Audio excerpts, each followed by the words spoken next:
We're reporting to you live outside of Nevermind. We can't get any closer to the cemetery-turned-mining facility, as it has been closed off to all non-Gluckin personnel. This is the reported site where Abe, Gluckin enemy number 1, claimed that the Gluckin-run corporation Soulstorm Brewery is using some highly controversial ingredients in their massively successful line of Soulstorm Brew Entertainment beverages. This story first began when we started receiving these tapes. Now remember, you saw it here first. Here it is, the Bones Brew Connection.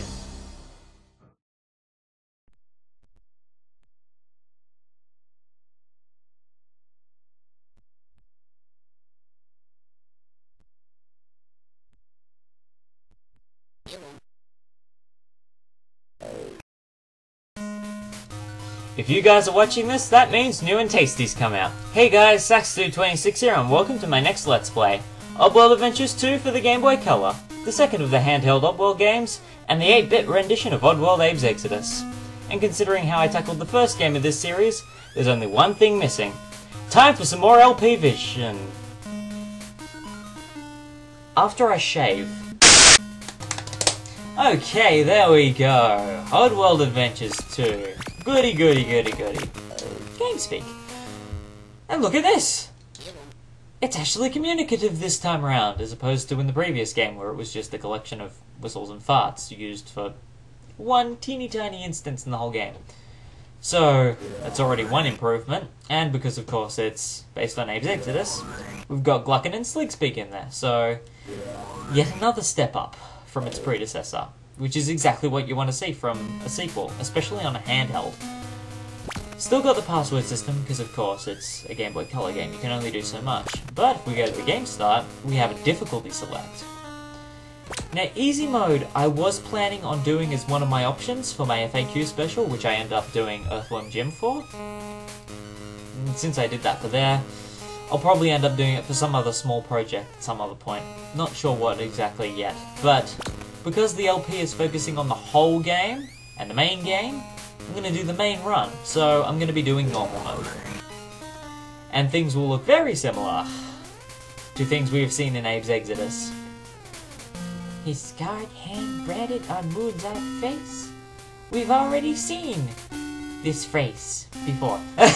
you get the idea.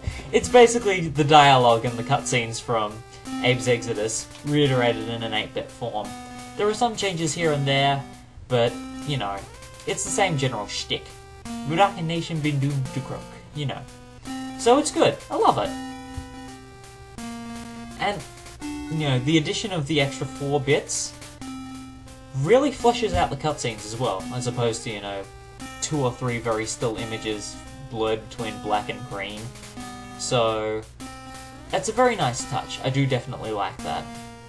I should probably be reading the cutscene. I mean, you've already heard all of the dialogue before from Abes Exoddus, but, you know, they used slaves to do it. Blind ones that couldn't see. The Gluckins didn't want anyone to know what they were digging up. I honestly think my Abe voice is getting a lot better, but definitely not at Lorne Lanning's level, that's for sure. And so no one ever did. Not until the spirits of those bones paid me a visit. Hey, you're the savior of the Mudokons, so you gotta help us. The Gluckins are digging up our bones. You gotta come to Necrom, Abe. Quickly! Oh, golly, please don't let me voice act the whole game. I don't know. I get some kind of thrill out of reading all the dialogue, honestly. That might just be me, though. So me and some others went to search for Necrom. By lunchtime, we were getting pretty tired. Yep. What can you do? The text scrolls at the speed it does, and I don't want to skip through, because it's there. And if I try and speed it up, I might just end up skipping half of the intro. But we're nearly there. We're really close, like the dialogue says. Let's go! This is Oddworld, not Lemmings. And boom! Everything is in colour. What on earth? Look at this. Oddworld Adventures 2. How pretty is it, honestly? I got this game for Christmas. I got this freaking game for Christmas. This is awesome. But yeah, so we're starting in Nevermind. Although if you've played Abes Exoddus, you're probably expecting it to look a little more like this. Hi beta screenshots, how are you doing? Speaking of, bam. Anyway, back to the game. So, yeah. We're in Nevermind, and there's already another Mudokan. And they can follow us? This game takes a huge leap forward from the first game. And it benefits from it with the extra with having full 8-bit. It makes this game miles ahead of the first one. Just as enjoyable, if not more. And the controls are far more easy to work with. Especially creeping. Tap select. Tap select. As opposed to... Look. I squished the slug. Gotta be careful with that. And the LCD screen's a very nice touch to have here in Nevermind. Though there weren't fleeches here in Abes Exoddus, so what are you doing, you evil worm? Get the heck out of here. Roll. Okay. Just a little bit more. And here are 2 more Mudokons. The rest of the controls are pretty much the same as they were in the first game. The pause screen's a lot better too. You can turn the music on and off, and it actually has the status indicator in there, which is good. And it also helps you keep track of the Mudokons really well. I think adding the status indicator to the pause menu was a great thing. Then again, Abes Exoddus kinda did it with the Quama option in the menu. Ooh, there went the fleech. Thankfully he's not gonna climb back up after me, which is nice. Follow you. And that arrow, suspicious arrow up here, leads to the last Mudokan in Nevermind. Tunnel 1. Maybe. Again, this is a Game Boy game, so how short do you think it is? But, yeah. So, that's all of the Mudokons for this level, which is good.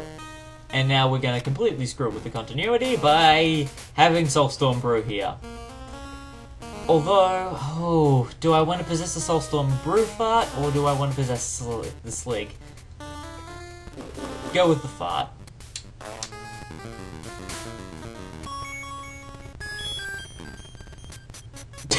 And the Slig actually the Slig actually fires at it. I find that hilarious.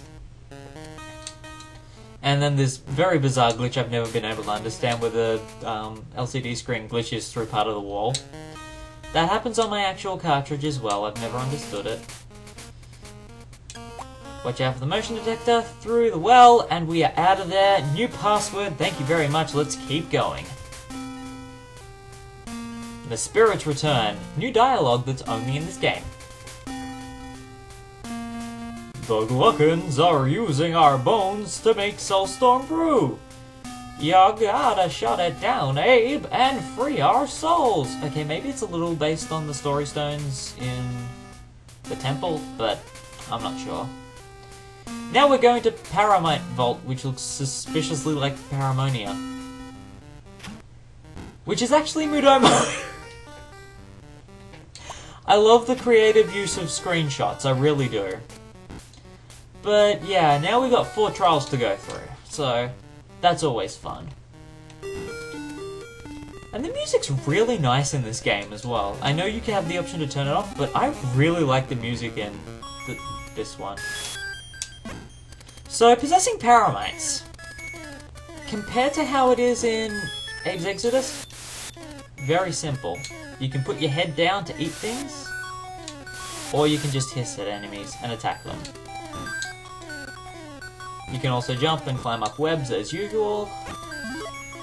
But, you know, this is a very similar trial to one of the ones from Abes Exoddus. Most of the areas you will find are very similar, but there are quite a few that are different, much like the tunnel that we had in Nevermind. Same deal as before though, opening up ghost locks, making our way through the temple, finding any Mudokons we can in secret passages, and so on and so forth. And because we actually have Mudokons this time, it means there actually are secret passages, which is pretty nifty. There's no real order to what I'm going with here, so just bear with me. Ah, this one. Get rid of the slugs, and keep going. This is actually a really good... This is a really good game. I do like this. I mean, I originally was really looking for a copy of Munch's Odyssey for the Game Boy Advance, because when I got this, it was way back before the odd box had been released. And what I ended up getting instead was this for Christmas, and quite frankly, I can blow up fleeches that are floating in mid-air. Quite frankly, this was a beautiful gift to get. I love Abes Exoddus. I love Abes Odyssey. Having a handheld version of either, quite frankly, that just blew my mind and made my day. Now the tough bit.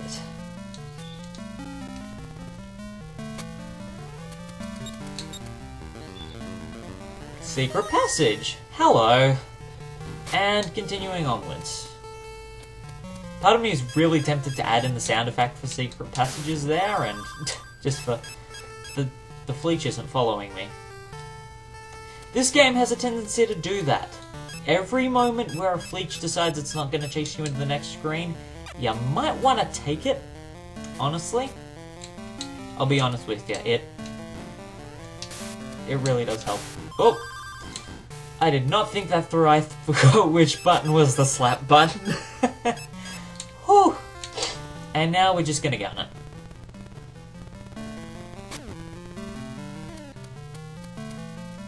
Out the door. Whew. Okay.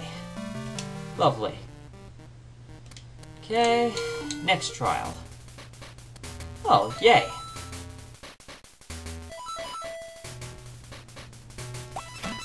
This one actually uses green soul rings. Which actually, yeah, they have green soul rings in this game. Thankfully that security orb there is, you know, cooperative and won't zap us when we use the soul ring. Any other time and yeah, we're kinda gonna get zapped.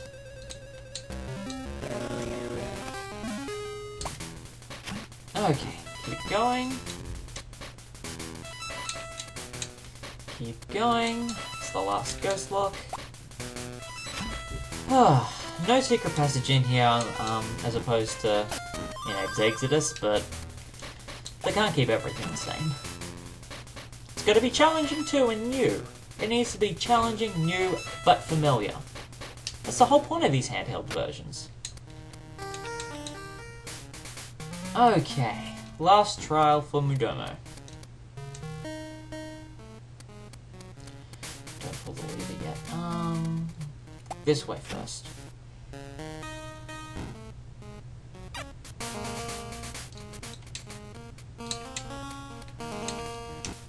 Okay. And there went the fleet. Time for another secret passage. In there. And back out we go. First things first. I want to pull this lever. Get both of the fleeches to fall down. And go over here for the Paramonia. From memory, you can't do anything with the fleeches in the next screen, so I'll just deal with these fleeches here.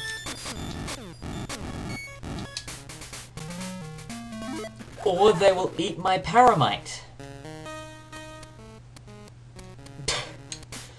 It has been a long time since something like that has happened. So long, in fact, I can't remember the last time a fleech ate my Paramonia in this game. And I got it in a recording. Goody.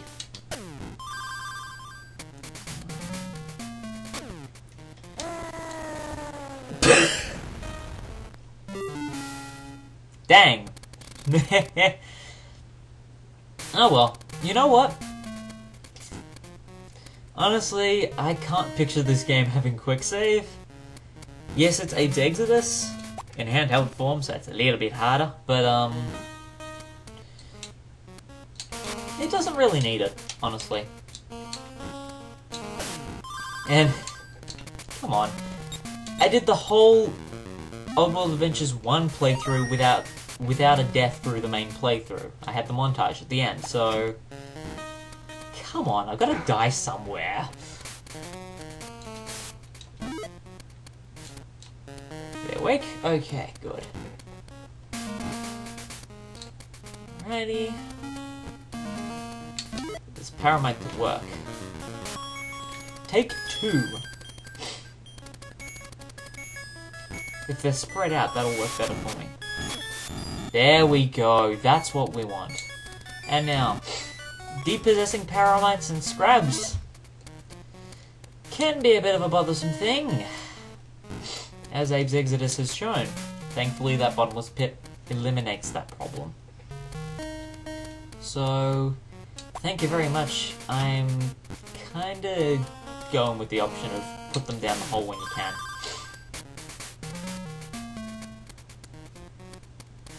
That ghost lock. That ghost lock. Dip past this one. And then get out that door. Okay. So that's all the main trials done, and that new door is now opened. But that's where we're going to cut it. Next time on Let's Play Oddworld Adventures 2, we will be going through that door and seeing what awaits us next. Until then, this has been Sax226, and I will see you next time.